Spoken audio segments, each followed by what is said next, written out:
আসসালামু আলাইকুম বন্ধুরা, আজকে আপনারা একটা বিশেষ রেসিপি দেখতে চলেছেন। রেসিপিটি হলো যে মাছের ডিম এবং করলা রেসিপি। প্রথমে আমরা মাছের ডিমটি প্রস্তুত করে নিচ্ছি এবং পর্যাপ্ত পরিমাণে মশলা দিয়ে তারপর মাছের ডিমটি ছেড়ে দিয়ে আমরা মাছের ডিমটি প্রস্তুত করে নিলাম।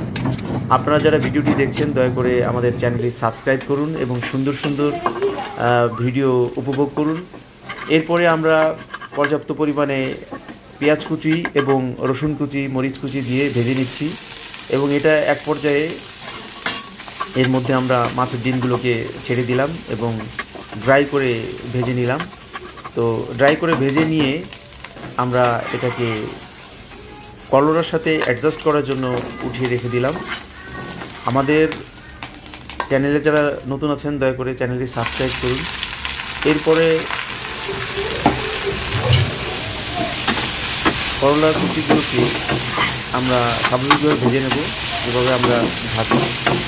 তো এটা যখন নাড়তে নাড়তে ভাজতে ভাজতে হওয়ার মতো হয়ে যাবে, এরপরে আমরা এটার সাথে সেই মাছের ডিমগুলোকে আমরা অ্যাডজাস্ট করে নেব এবং মাছের ডিমগুলোকে এমনভাবে এর সাথে নেড়ে চেড়ে মিশিয়ে দেব যাতে এটার সাথে খুব একটা ভালো কম্বিনেশন হয় এবং এভাবে আমরা তৈরি করে ফেলবো আমাদের পছন্দের রেসিপি।